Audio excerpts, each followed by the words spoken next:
मोदी पर आचार्य प्रमोद की बड़ी भविष्यवाणी।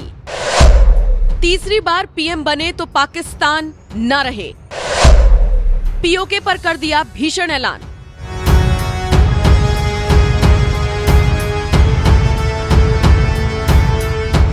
देश में लोकसभा चुनावों की सुगबुगाहट हर दिन के साथ तेज होती जा रही है। मोदी को हराने के लिए विपक्षी दलों ने गठबंधन बनाए तो था, लेकिन वो भी बिखरता हुआ दिख रहा है। इंडिया गठबंधन में हर दिन सामने आ रही रार की खबरों ने एनडीए को और मजबूत कर दिया है।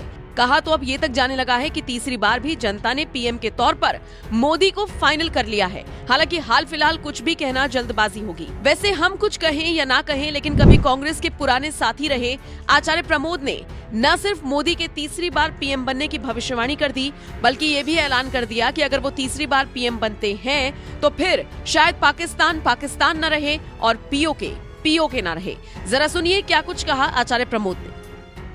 तीसरी बार जब नरेंद्र मोदी प्रधानमंत्री बनेंगे तो ये भी हो सकता है कि पाकिस्तान ना रहे, पीओके ना रहे। केंद्रीय मंत्री जितेंद्र सिंह ने कहा है कि मन की बात में जो शाहपुर कुंडी परियोजना की शुरुआत भी की है, जो पाकिस्तान की ओर बहने वाली को रोकने के लिए उपलब्धियों पर भी प्रकाश डाला।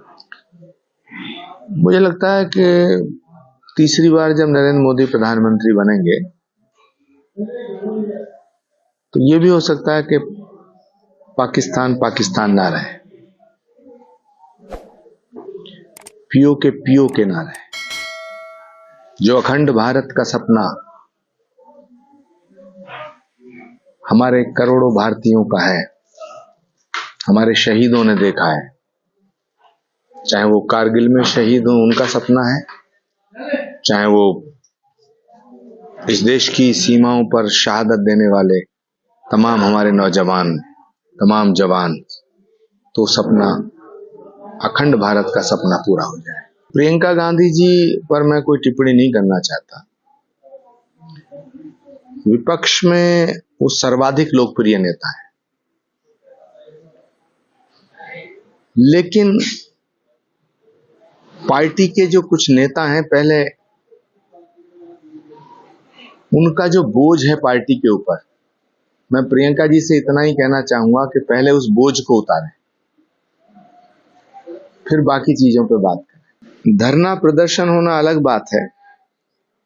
किसानों की जो मांगे हैं उन पर विचार किया भी गया है और किया जाना चाहिए, क्योंकि अगर देश का किसान दुखी है तो फिर देश सुखी नहीं हो सकता। लेकिन मुझे लगता है कि भारत के प्रधानमंत्री नरेंद्र मोदी के होते हुए इस देश का ना जवान दुखी होगा ना किसान दुखी होगा। विपक्ष को इनकी चिंता करने की जरूरत नहीं है। विपक्ष के पास मुद्दे नहीं है, तो कभी किसानों को हथियार बनाना चाहते हैं, कभी नौजवानों को, कभी दलितों को, कभी पिछड़ों को, कभी हमारे मुसलमान भाइयों को। विपक्ष भटक गया है। विपक्ष के पास समझदार नेता नहीं है। विपक्ष के पास सब हैंकी मैंकी नेता हैं। विपक्ष के पास ऐसे नेता हैं जिनके बाप दादाओं ने बड़ी मेहनत से पार्टियां खड़ी की, और ये विपक्ष के जो वर्तमान में नेता हैं, ये अपने बाप दादाओं की विरासत को मिटा रहे हैं। ये सब चिड़ी छिक्का खेलने वाले नेता हैं। इन्हें पता ही नहीं है गुड़ का पेड़ कैसा होता है। इनमें से किसी ने खेत नहीं देखा और ये किसान की बात करते हैं। इन्होंने किसी ने गोबर नहीं उठाया, ये गांव की बात करते हैं।